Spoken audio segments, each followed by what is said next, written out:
The night Harlan left, he didn't slam the door. That was the thing nobody understood when he tried to explain it later. Not that anyone ever really asked. His son-in-law, Patrick, had simply opened it wide and stood to one side, and Harlan had walked out carrying a duffel bag and a dog leash, and the door had closed behind him with a soft, polite click, like the end of a dentist appointment. Like nothing. Rex didn't hesitate at the threshold the way dogs sometimes do. He walked out beside Harlan's left leg, the way he'd been trained, his nails ticking against the front porch boards, and then they were both on the driveway, and the porch light went off. Harlan stood there for a moment in the dark. 64 years old, 31 years in the army, 2 tours in Afghanistan, 1 in Iraq, a knee that predicted rain better than any weather service, and nowhere to go on a Tuesday night in November in Kenora, Ontario, with the temperature sitting at -8 and his breath making small clouds in front of his face. He looked down at Rex. Rex looked up at him. The dog was a Belgian Malinois, 6 years old, amber-eyed, with a long scar on his left flank from an incident neither of them talked about anymore. He'd been assigned to Harlan through a veteran support program 18 months ago, and in that time he had become the most reliable relationship in Harlan's life, which said something about the other relationships, but Harlan tried not to dwell on that. "Well," Harlan said. Rex flicked one ear. Harlan picked up his duffel and started walking. The thing about Patrick was that he wasn't wrong, exactly.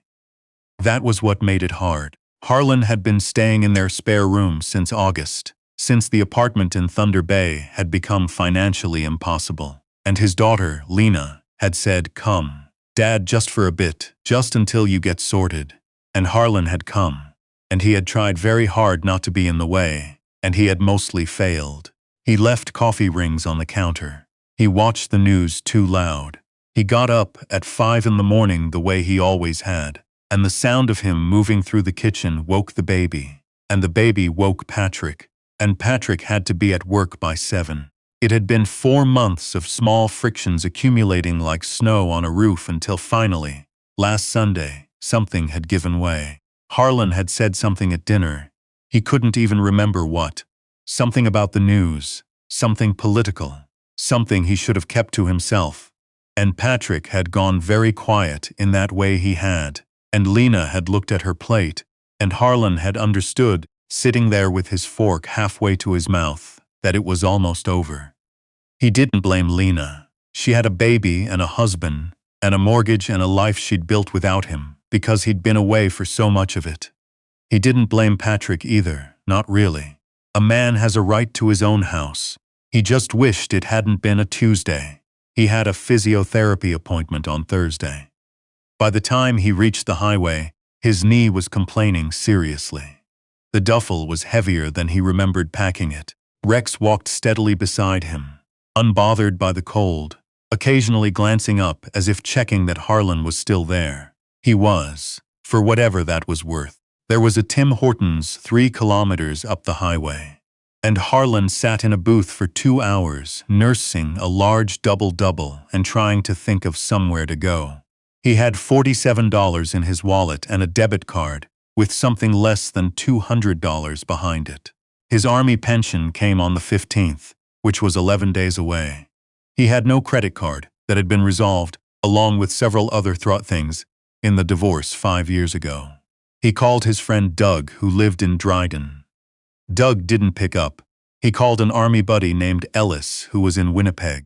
Ellis picked up, apologized, said his wife's sister was visiting and they were full up. He sounded genuinely sorry. Harlan said no worries and meant it. He sat with his coffee and thought about the next 11 days. At some point, the girl at the counter asked, apologetically, if he wanted anything else because it was getting busy. And Harlan looked up and realized it was 7 in the morning. He'd been there all night. He bought another coffee, used the bathroom, splashed water on his face. Outside in the parking lot, Rex sat patiently, where he'd tied him to a post, watching the door. When Harlan came out, the dog stood up and stretched and walked to his side without any fuss. "We're going to figure something out," Harlan told him. Rex accepted this without comment. He'd grown up not far from here. about 40 kilometers north, in a place that was barely a town anymore. His father's land was still up there, technically, though the house on it had burned down in 2009, and the property taxes had lapsed, and he wasn't sure who owned it now or what was left of it. He hadn't been back in almost 20 years. He wasn't sure why he started walking in that direction. It wasn't a plan so much as the absence of any other direction. The highway gave way to a 2-lane road, and then to a gravel road, and then to a track through the bush that he was surprised to find he still remembered. The way you remember the route to a childhood bedroom in the dark. The trees closed around them.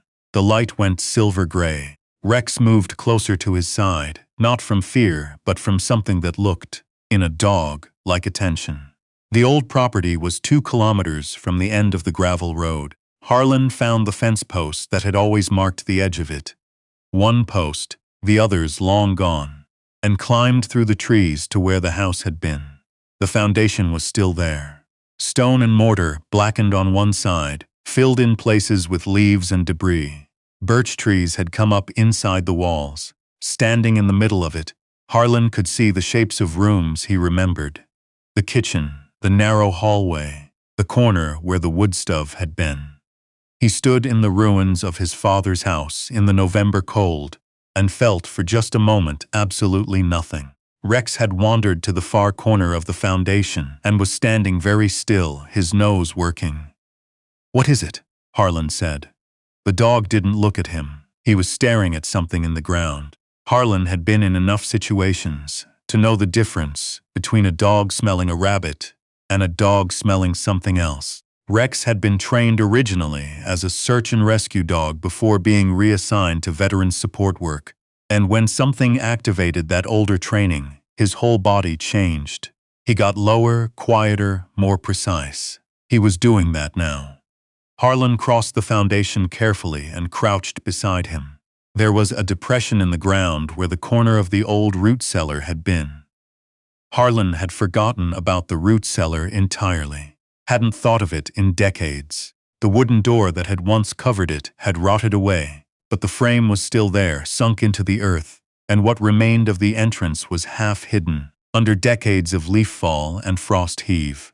Rex pawed at the leaves, once, twice, then looked at Harlan. Harlan cleared the leaves away with his hands. The entrance was low and narrow and dark, and the smell that came from it was cold earth and old wood, and something faintly mineral. Harlan took out his phone and switched on the flashlight and shone it down. The cellar was maybe 2 meters deep, 3 wide, 4 long.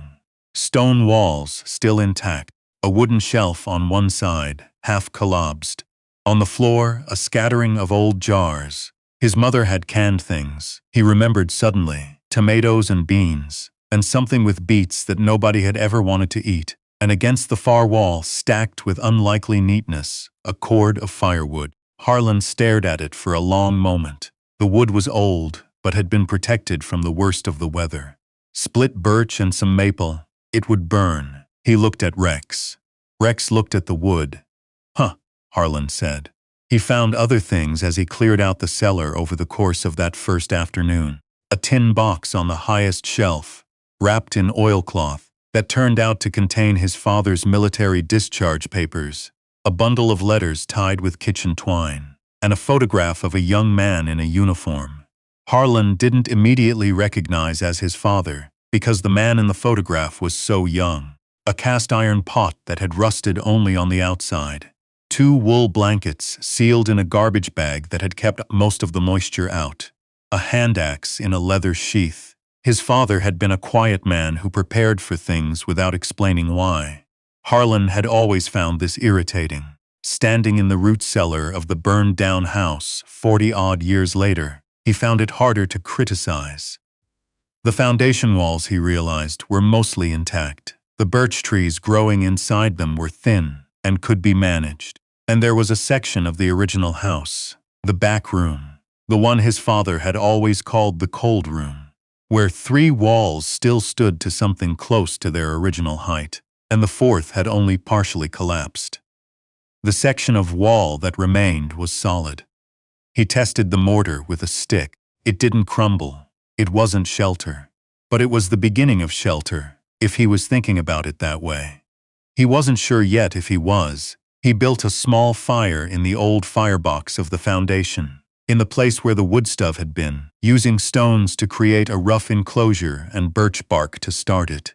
The smoke went straight up into the open sky. The warmth was modest but real. Rex curled up beside him, and Harlan sat with his back against the stone wall that had been standing since before he was born, and ate the 2 granola bars that had been at the bottom of his duffel, and thought about his options. His options were limited, but they were not zero. He had built things before. Not houses, exactly, but in the army you learned to make use of what was available, and what was available here was stone and timber, and cold air and his own 2 hands, and a dog who seemed entirely comfortable with this situation. He cut the birch trees from the interior of the foundation on the 2nd day, trimming them with the hand axe, and using the straightest sections to begin laying a temporary roof frame across the top of the cold room. He chinked gaps in the remaining walls with a mixture of clay he dug from the creek bank 50 meters north and dead grass. The creek itself gave him water. He boiled it in the cast iron pot. Rex, on the 2nd morning, came back from a brief independent excursion with a rabbit, and Harlan cooked it over the fire and ate it without ceremony. On the 3rd day it snowed. He'd seen it coming in the way the cloud cover had lowered and thickened through the day before. And he had worked as long as there was light, finishing the roof frame and laying branches across it in an overlapping pattern, then weighing them down with the heaviest stones he could carry. When the snow came, it settled on the roof and became insulation. The temperature inside the cold room, which he had started thinking of simply as the room, was warmer than the air outside by enough to matter. He was not comfortable. He was also not in any danger of dying, which, at 64, he had learned to regard as a reasonable baseline. Rex slept pressed against his right side every night. Harlan hadn't been warm enough to object even if he'd wanted to.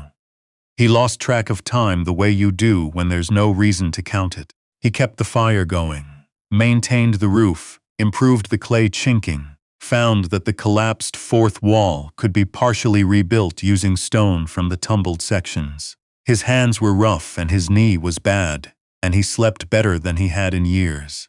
He thought about Lena sometimes, not with anger. He'd gotten past anger at people he loved. Mostly as a function of having seen enough of the world to know what actually warranted it. He thought about her the way you think about something you can't fix, with a kind of tired tenderness. She had her life. He had whatever this was. One morning, he thought it was the 8th day, though he wasn't certain. Rex woke him before first light. The dog was standing at the entrance to the room, stiff-legged, looking out into the dark. Harlan was on his feet before he was fully conscious. 30 years of it meant he probably always would be. He stood in the entrance and listened. Whined in the trees, the creek, something else. A sound that was human, not words, but the particular quality of a human sound in distress. Low, not loud. The kind of sound that a person makes when they've stopped expecting anyone to hear them. Rex went forward into the dark without waiting for instruction, moving the way he moved when he was working. Harlan followed, flashlight on, knee complaining with every step in the uneven snow. He found them 50 meters southeast, in a gully he hadn't known was there. 2 people, a man and a woman, both elderly. Older than Harlan, he thought. The man was conscious but barely, sitting upright against a fallen spruce with his arm wrapped around the woman, who was not conscious. They were dressed for a day walk, not for an overnight in November, and they had clearly been there for some time. The man looked up at Harlan's flashlight with the expression of someone who had been revising their expectations downward for hours. "Can you walk?" Harlan said. "My wife can't," the man said. His voice was worn very thin. "She fell. I think her hip." The woman's name was June. The man said it twice, the way people say names when they're frightened. His own name was Cord. They'd been hiking the trail on the far side of the ridge, come down the wrong side in failing light, ended up in the gully. Cord had tried to carry her and couldn't, and he hadn't been willing to leave her. Harlan looked at the woman, June, and did a quick assessment. Breathing, pulse, color. Her right leg was positioned badly. Hip, probably, as her husband said. He'd seen worse, and he'd seen it stabilized for transport. Rex sat beside her as though he'd been asked to, which he hadn't. The dog's warmth was immediate and real. "I need to go back for supplies," Harlan said to Cord. "I'll be 10 minutes, can you stay with her?" Cord looked at him. "Where else would I go?" He brought the wool blankets and the cast iron pot packed with snow, and the rope from his duffel that he'd been using for other purposes now. He built a fire in the gully, which took longer than he wanted because the wood was wet, but he got it going. He wrapped June in both blankets. He made Cord drink hot water from the pot, which wasn't much, but was something. He fashioned a splint from 2 straight branches and his belt and a length of rope. "We need to get her out of here," Cord said. "Yes," Harlan said. "We will. Tonight?" Harlan looked at the sky, then at June's leg, then at Cord, who was in his 70s and had been sitting in -15 temperatures for the better part of a day and a night. "We'll get her warmer and stable first," he said. "Then we move at first light. It's safer." Cord didn't argue. He'd reached the part of a crisis where you hand decisions to whoever seems most certain. Harlan had been that person before, in contexts considerably more severe than this one, and he accepted it without comment. Rex stayed beside June through the night, which Harlan suspected was the most useful thing any of them did. The dog's body heat was consistent and generous, and more than once, through the long hours, Harlan looked over and saw June's hand resting on Rex's side. The dog's slow breathing steadying something in her that medication couldn't have touched. Cord talked. People talk when they're frightened, and the worst of it is over, and there's nothing to do but wait. And Cord talked the way a man talks who has had a long marriage and finds silence, without the other person, hard to tolerate. He talked about their house in Sioux Lookout, about the trail they'd meant to walk, about a trip to Newfoundland they'd taken 20 years ago, that he still thought about. He talked about their son, who was in Edmonton, and didn't know any of this was happening. He talked about June, the way she laughed, the way she took her coffee, the fact that she was the one who had suggested the hike, and he was the one who'd agreed before checking the forecast. Harlan listened. This was one of the things he was good at, sitting with people in the hard hours and being present without demanding anything from them. The army had taught him many things he'd rather not know, and a few he was grateful for. This was one of the latter. Somewhere after 2 in the morning, Cord fell quiet and then asleep. Harlan fed the fire. Rex lifted his head and looked at him and put his head back down. "Good dog," Harlan said quietly. Rex's tail moved once. They started out at first light. Moving June was a careful operation. Harlan had improvised a drag sled of sorts from spruce branches lashed together. It wasn't elegant, but it kept her hips stable and spread the load.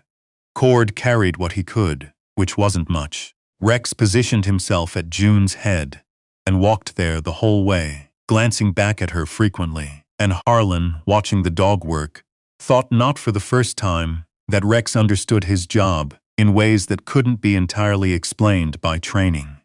It took 2.5 hours to reach the highway. Harlan's knee had stopped sending specific messages and moved into a general state of protest that he dealt with by ignoring it, which was the only method that had ever worked. When they came out of the trees, the sky was white and still, and a logging truck was coming down the highway from the north. Harlan stepped into the road. The truck stopped. The hospital in Kenora was warm and lit and smelled of the particular antiseptic that hospitals smell of everywhere in the world, and Harlan sat in a waiting room chair while things happened around him that he was not part of. Cord had gone through a set of double doors. Someone had taken information from Harlan and written things down and thanked him several times. Rex sat under the chair, pressed against Harlan's shins, and Harlan rested one hand on the dog's back and thought about nothing very specifically. A nurse had offered him coffee, which he'd accepted. Then a social worker had come and sat beside him. A young woman named Bev, or possibly Bev was on her badge. He hadn't looked closely, and it asked him some questions that started practically and moved gently toward other things. Where was he staying? Was there family she could contact? Was he all right? He'd answered the first two honestly, and the third with a yes that he meant in the way it needed to be meant in that moment. Cord came back through the double doors 3 hours later. He was moving better. He'd been treated for mild hypothermia, and his color had come back. He sat down beside Harlan with the careful movements of a man whose body has recently reminded him of its limits. "She's going to be okay," he said. "Hip replacement. They're saying maybe Christmas she'll be home." Harlan nodded. They sat quietly for a moment. "You were out there in the bush," Cord said. "Living out there." It wasn't quite a question. "Working on something," Harlan said. Cord looked at him for a long moment. He had the kind of face that had done a lot of living in it, lined and weathered and presently without any performance in it at all. "We have a spare room," Cord said. "In Sioux Lookout. June would want me to say it. She'd actually want me to say it. I'm not just—" He stopped. "She says I never offer things properly. I'm trying to offer it properly." Harlan looked at the floor. "I appreciate that," he said. "It's a real offer," Cord said. "Not charity. The eaves on the back of the house need work before spring. The furnace is making a sound I don't understand. I could use someone handy, and you're clearly handy." Harlan thought about the cold room in the foundation of his father's house, which he had made habitable through the middle of a November that hadn't asked his permission. He thought about Rex, who had heard something in the dark that he couldn't have been trained to hear, and had gone toward it without hesitation. He thought about the firewood, stacked neatly against the wall of the cellar, waiting there all those years in the dark. "I'd want to pay something toward rent," Harlan said, "soon as I'm sorted." "We'll figure that out," Cord said. Rex had come out from under the chair and was sitting between the two men, looking forward with the alert, composed expression that was simply his face, calm and present and entirely certain that whatever came next was manageable. Harlan had bought him that way, more or less. He wondered sometimes if Rex had bought him the same way. "All right," Harlan said. Cord nodded. Outside the hospital windows, the first real snow of winter was coming down over Kenora, big slow flakes, the kind that settle rather than blow, covering everything in the same quiet and indiscriminate white. It would be cold for months yet. The roads would be bad, and the nights long, and the work on Cord's house would take most of the winter if he did it properly, which he intended to. Harlan watched the snowfall and felt, with some surprise, that he was looking forward to it.